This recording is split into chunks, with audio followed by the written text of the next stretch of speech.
Malaysia. Selamat pagi tuan-tuan dan puan. Bukan apa, kali ini saya mau bagi video. Saya mau buat video, teringat pula saya sejarah Malaysia kita, sejarah politik Malaysia kita yang pernah berlaku apabila UMNO menjadi sangat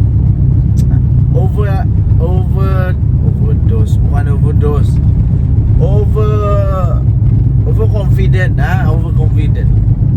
Teringat pula saya ketika UMNO terlebih confident sehingga salah mengukur diri dan akhirnya kalah teruk dalam pilihan raya yang lalu.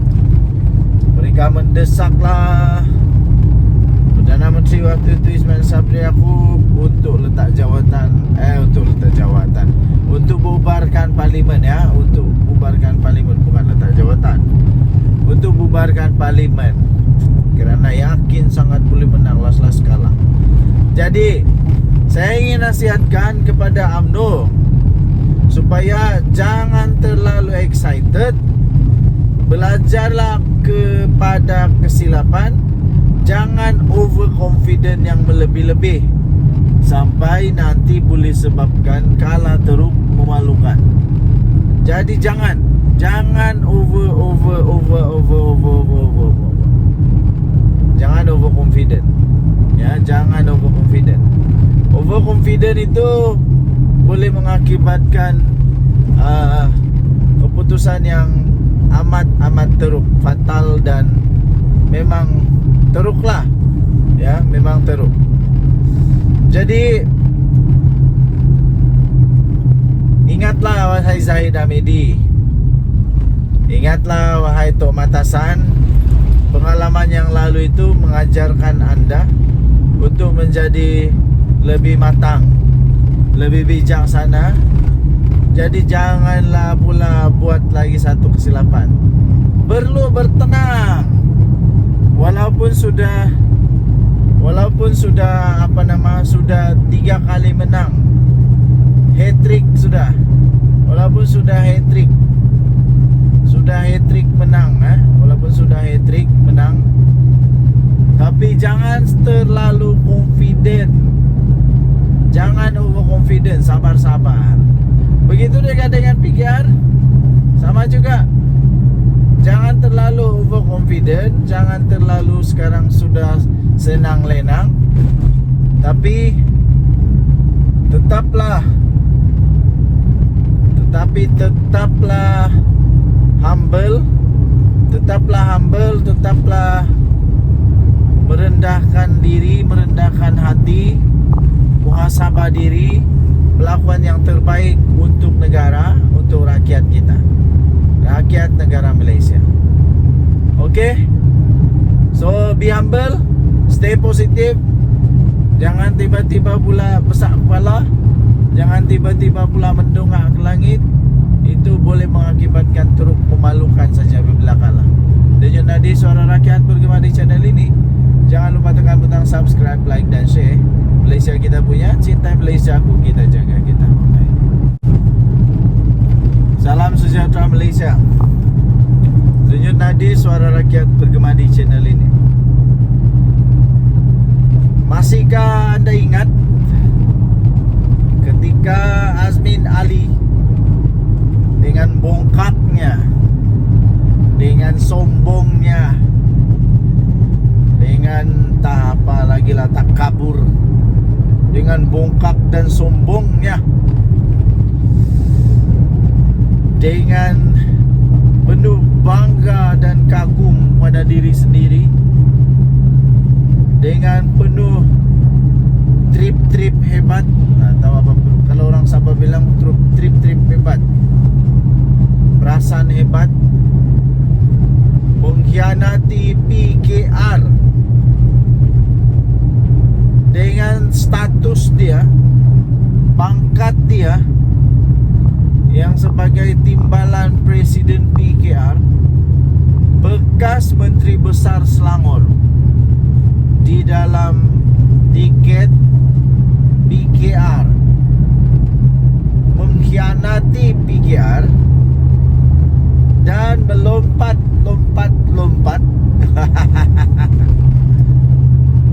Dia pergi sokong Muhyiddin Yassin untuk mendapatkan pangkat. Akhirnya dia dapat juga lah pangkat Menteri Kanan. Masihkah kamu ingat itu? Hancur segala harapan. Ramai orang hancur harapan. Ramai orang memang terkejut betul dengan tindakan Azmin Ali itu. Dia bukan seorang-seorang tau. Waktu dia mengkhianat itu dengan sombongnya dan bongkaknya, membawa lagi geng keras. Dia bawa dia punya geng-geng sekali. Dia bawa geng-geng dia yang kemaruk kuasa, lapak kuasa, yang mau berkuasa. Tinggalkan Parti Keadilan Rakyat. Dia bawa sekali. Sekarang semua yang dia bawa sekali itu ada masalah juga. Boleh kena saman tu. Dulu tak tahulah apa sudah jadilah.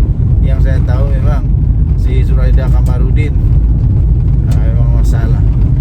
Okey, jadi kerana yang saya ingatkan itu, kerana apa yang saya ingatkan itu ialah sebab saya ada soalan, iaitu kalaulah Azmin Ali mau masuk semula ke dalam PKR, maukah PKR terima dia semula? Saya rasa secara peribadi jangan terima lagi Azmin Ali. Jangan terima lagi Azmin Ali. Azmin Ali punya nilai 10 sen pun tak ada sekarang. Azmin Ali punya nilai itu 10 sen pun tak sampai sekarang ini. 1 sen pun tak. Bikin apanya dia mau masuk PKR lagi? Dia masuk PKR pun Datuk Seri Anwar Ibrahim sudah jadi Perdana Menteri. Dia tidak masuk PKR pun Datuk Seri Anwar Ibrahim sudah jadi Perdana Menteri. Apapun dia golek macam mana pun, dia tetap berada di pasukan yang kalah. Dia tetap berada di pasukan yang kalah. Jadi tidak ada sebarang manfaatnya PKR mau terima Azmin Ali. Tidak ada. Dan Azmin Ali janganlah berangan-angan untuk masuk PKR, untuk untuk mau lihat-lihat kalau ada peluang, kalau ada peluang lah untuk dapat semula martabatnya di dalam PKR. Tak ada peluang, dah tutup peluang. Hang sendiri yang rosakkan, hang sendiri yang musnahkan segala kemungkinan yang besar hebat yang boleh terjadi dekat diri hang bersama dengan PKR.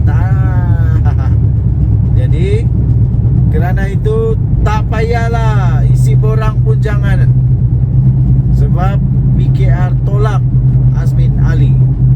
PKR dah haramkan Azmin Ali. Sekarang untuk merayu-rayu masuk PKR tak payahlah, sudah terlambat, tak ada guna. Tidak ada guna. Bagus kau buat parti sendirilah. Parti Azmin Adil. Bolehlah PAA. Parti Azmin Ali. Atau Parti Azmin Adil. Okeylah. Kan mau juga sikit-sikit bunyi-bunyinya keadilan. Jadi bolehlah PAA. Okey. So kalau Azmin Ali masuk PKR, tak payah terima. Soalan dia, kalau Azmin Ali masuk PKR kena tolak, di Bersatu pun sudah lingkup, dia mau pergi mana? Adakah parti yang mau terima Azmin Ali lagi? UMNO? Tak tahulah mau terima Azmin Ali atau tidak, saya pun tidak pasti. Kalau terima pun tak tepi longkang je lah.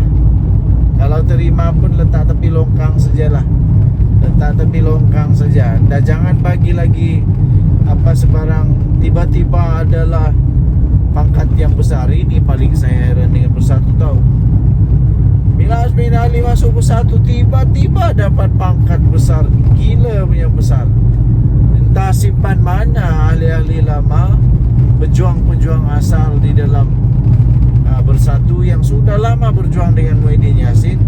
Entah mau letak di mana diorang. Entah diletak di mana. Tiba-tiba Azmin Ali pula naik. Aduh, okey. So kesimpulannya yang mudah, saya tidak setuju kalau Azmin Ali masuk PKR. Hidu-hidu bau-bau pejabat PKR pun janganlah. Tinggalkan komen anda. Apa pendapat anda pula? Denyut Nadi Suara Rakyat bergema di channel ini. Jangan lupa tekan butang subscribe, like dan share. Bye-bye. Selamat pagi tuan-tuan dan puan yang dihormati sekalian. Selamat pagi, salam sejahtera. Selamat pagi kepada semua rakyat Malaysia, dimanapun anda berada. Sama ada di Malaysia, di luar negara, di dalam negara, di luar negara, di mana saja anda berada lah. Okay. Pertama sekali, Pakatan Harapan tidak sama-sama sekali, tidak sama dengan Perikatan Nasional. Langsung tidak sama. Gayanya pun tidak sama. Cara berfikirnya pun tidak sama. Cara menangnya pun tidak sama. Segala-gala tidak sama. Okey? Kena tahu itu dulu sebelum saya teruskan. Tidak sama.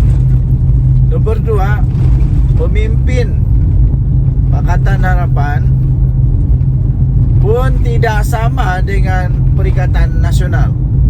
Cara bertindaknya tidak sama. Cara berfikirnya tidak sama. Cara mau menangnya pun tidak sama. Cara mencapai matlamat dan objektif pun tidak sama. Semua tidak samalah. Kalau Pakatan Harapan untuk mau menang, Pakatan Harapan tidak pernah main kotor punya. Tak pernah main kotor, no. Tak pernah lah main rasuah untuk menang. Tak pernah lah cipta istilah baru sedekah kan. Tak pernah. Perikatan Nasional tak tahu. Lagi Pakatan Harapan tak pernah pun dalam sejarah Malaysia kita ni tak pernah kemenangan. Tak pernah kemenangan Pakatan Harapan tak pernah kena kasih batal. Tidak pernah dibatalkan oleh Mahkamah Pilihan Raya Malaysia. Tak pernah dikasih batal. Tak pernah dikasih batal dan diulang balik ambil pilihan raya. Tak pernah.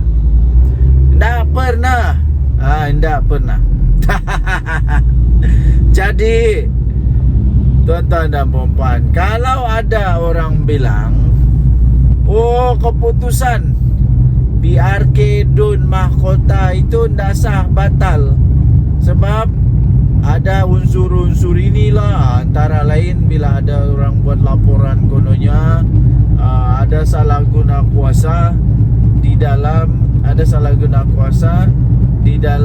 kempen, menggunakan aset kerajaan untuk berkempen. Saya mau bagi tahu, tak pernah dalam kes Pakatan Harapan, tak pernah ada kes di mana adanya salah guna kuasa semasa pilihan raya sampai terpaksa dibatal pilihan raya dan akhirnya untuk diulang semula. Tidak pernah. Apalagi bagi rasuah, tidak pernah. Yang pernah itu adalah PAS. Kemenangan PAS dibatalkan kerana ada unsur rasuah. Dikasih batal sebab ada unsur rasuah. Dikasih batal sebab tak sah lah. Tak sah. Itu pernah. Itu ada. Tapi untuk Pakatan Harapan tidak pernah terjadi. Saya ulang balik, tidak pernah terjadi. Jadi kalau ada kalau ada yang tidak boleh move on kekalahan teruk Perikatan Nasional, Mahyadin Mat Yassin dan juga Hadi Awang sebagai ketua Bersatu dan PAS, move on lah kamu kalah sudah, memang teruk kalah lah, memang teruk kalah, dan move on lah, janganlah simpan di dalam hati lagi. Move on lah, sadarlah bahwa Pakatan Harapan tidak pernah, sekali lagi saya bagi tahu, tidak pernah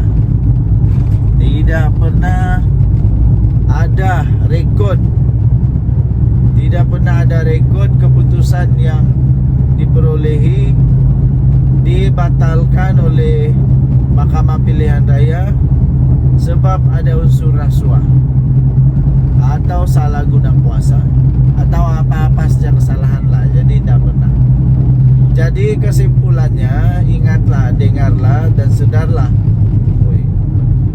Kesimpulannya, ingatlah, sedarlah dan tahulah kamu bahwa tidak akan ada ulang tayang pilihan raya. Tidak akan ada. Tidak ada pembatalan. Tidak akan ada pembatalan keputusan pilihan raya ini. Yang ada ialah telah disahkan bahwa Perikatan Nasional ditolak oleh rakyat. Ditolak sungguh-sungguh oleh rakyat. Sudah ditolak sungguh-sungguh oleh rakyat dan tak akan dapat bangun lagi. Saya boleh katalah hampir mustahil lah untuk ada comeback. Hampir mustahil untuk ada comeback. Saya pikir selepas ini di mana-mana tempat Perikatan Nasional akan kalah. Akan kalah. Di mana saja pun boleh kalah lah. Kesian sungguh. Okey. Apa pendapat anda? Anda boleh tinggalkan komen. Apa pendapat anda? Boleh tinggalkan komen. Kita jumpa lagi. Bye. Salam sejahtera Malaysia. Selamat pagi tuan-tuan dan puan yang dihormati sekalian. Apa kabar tuan-tuan pada hari ini? Okey, so saya nak gelak dulu. Saya mau ketawa dulu lah. Minta maaf. Saya minta ketawa dulu. Mau ketawa dulu.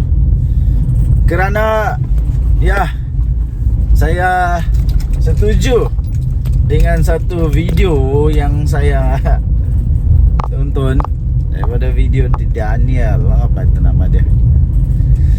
Nampaknya kali ini, selepas ini, semua bos-bos, pemimpin Perikatan Nasional terutamanya Bersatu, terpaksalah berusaha untuk mencari kerja baru. Pemungut sampah di tepi jalan, pencuci longkang di tepi jalan, terpaksalah menjadi apa lagi pencacai apa kata filem Piramli tu, pencacai najis. Terpaksalah mau cari kerja baru, kerana mereka tidak ada lagi tempat untuk bergantung. Tidak ada lagi tempat untuk bergantung. Tidak ada lagi dapat projek-projek besar kalau selepas ini. Tidak ada lagi dapat projek-projek mega, projek-projek hebat, projek-projek yang dapat dibagi-bagi di antara kronika. Tidak lagi dapat membagi-bagi projek. Kenapa? Sebab selepas ini Perikatan Nasional terutamanya Bersatu tidak akan menang sampai bila-bila. Tidak akan menang lagi sampai bila-bila. Mereka akan terus kalah. Jadi tidak akan ada lagi untuk comeback apalagi comeback untuk mau jadi kerajaan. Jadi tidak ada lagi peluang untuk dapat projek-projek untuk kawan-kawan, untuk macam-macam lagi lah ya. Tidak ada lagi mau dapat jana wibawa, tidak ada lagi yang dapat masuk pergi jana wibawa macam jana wibawa kan, tidak ada lagi lah lepas ni. Dan tidak ada lagi kawan yang dapat dapat semula lah, akan kena freeze lah hai kawan kamu. Aduh, kesian juga. Kegagalan yang paling teruk lah, kegagalan yang paling teruk kali ini terbukti sudah bagi semua pemimpin-pemimpin Perikatan Nasional. Azmin Ali gagal teruk. Gagal teluk apabila memang gagal lah. Hamzah Zainuddin gagal teruk. Muhyiddin Yassin nomor 1 paling teruk kalah, gagal habis. Sanusi lagi lah teruk, yang dicanang-canang inilah general perang Perikatan Nasional paling hebat. Hebat mananya? Sebelum ini hebat lah sangat, sebab ya itu tempat kamu. Coba tengok kalau bukan kamu punya tempat. Lepas itu PRK negeri yang paling kedapatan ketahuan tempat kamu kalah teruk. Kalau tempat bukan kamu lagi lah teruk. Lagi lah teruk. Langsung tak ada peluang. Jadi tuan-tuan dan puan, nampak gayanya Azmin Ali salah langkah.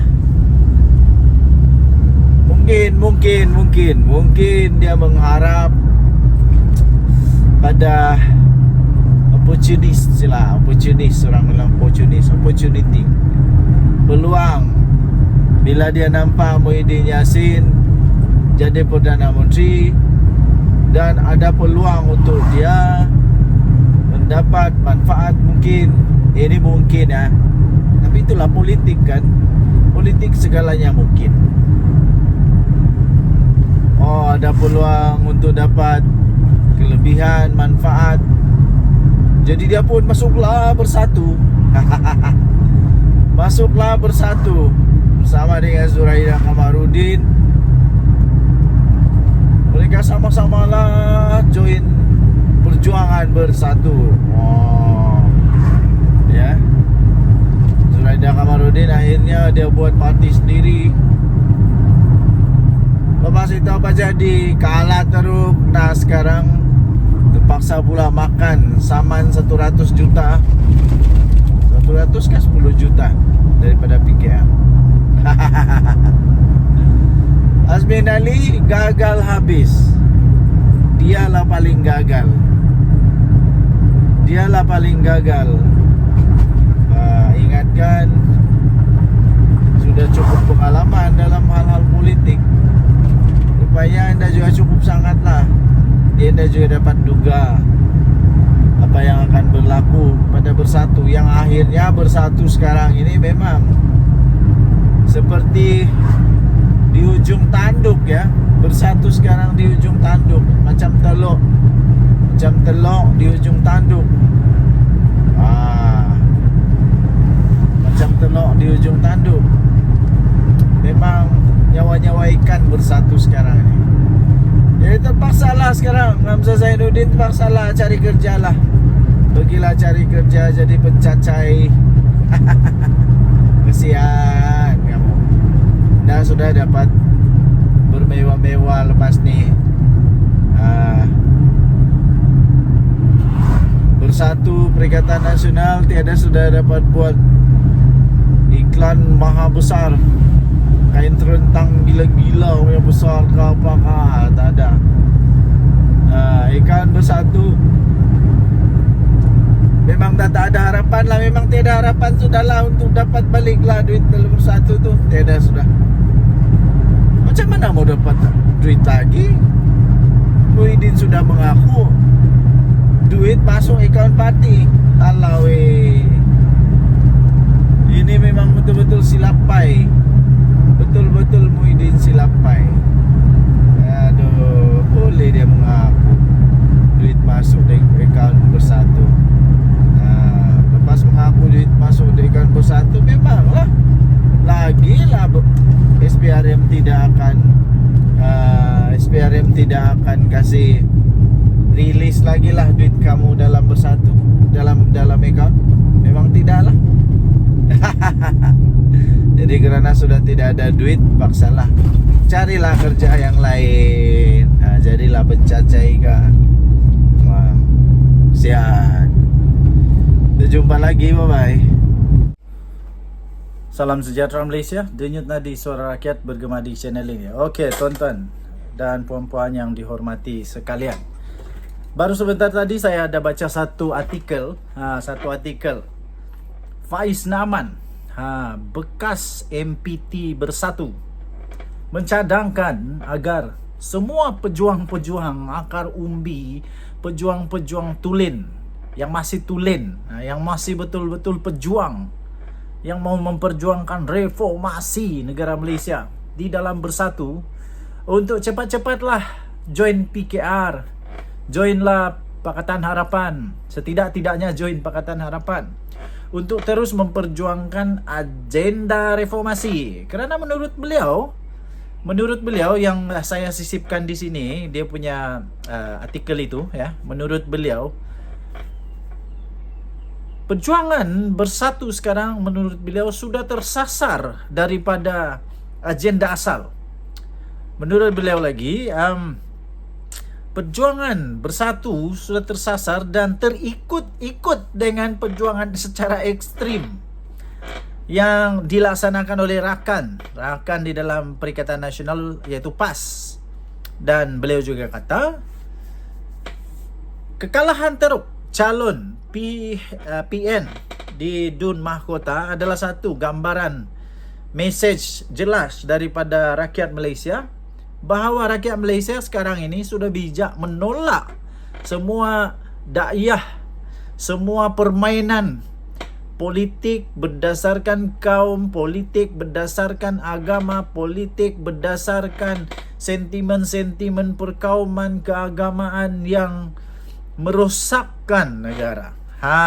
Tuan-tuan dan puan yang dihormati sekalian, anda setujukah kalau semua yang masih lagi boleh mengatakan diri mereka sebagai pejuang tulen di dalam Perikatan Nasional, di dalam Bersatu, bukan Perikatan Nasional ya, dalam Bersatu, untuk masuk di dalam Pakatan Harapan, masuk dalam PKR, join PKR atau join Pakatan Harapan at least, anda setujukah? Pada hemat saya tidak setuju. Saya tidak setuju. Pertama, kenapa saya tidak setuju? Negara Malaysia memerlukan semak dan imbang. Memerlukan pembangkang yang kuat. Tapi kuat dia, dari segi kuat dia ini ialah mereka boleh membuat semak dan imbang di dalam dasar-dasar yang dibuat oleh kerajaan. Undang-undang dasar-dasar polisi kerajaan tentang ekonomi, tentang pendidikan, kesihatan, pembangunan rakyat dan sebagainya disemak dan diimbangi oleh pembangkang. Bukan pembangkang yang kuat ini, pembangkang yang kuat memainkan sentimen itu, sentimen ini, sentimen agama kah, sentimen politik suku kah, bangsa kah, racism kah, ekstremism kah, apa-apalah. Bukan itu. Tapi semak imbang yang kuat adalah semak imbang yang dapat menjadi watchdog, begitulah istilah dia. Minta maaf ya, itu istilah baik atau tidak saya tidak pasti, tapi itulah istilah dia, yang menjadi semak dan imbang yang baik kepada dasar-dasar dan polisi-polisi kerajaan. Kalau tidak betul, kena betulkan oleh pembangkang ya. Jadi kerana itu, pertama, Saya tidak setuju kalau semua yang masuk PH, PKR. Sebab itu nanti akan menyebabkan tidak lagi seimbang. Tidak ada lagi suara pembangkang yang kuat.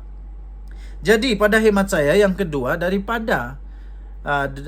ialah saya kurang setuju kerana lebih baik mereka keluar daripada bersatu dan mungkin boleh buat satu parti baru. Parti baru lagi ke?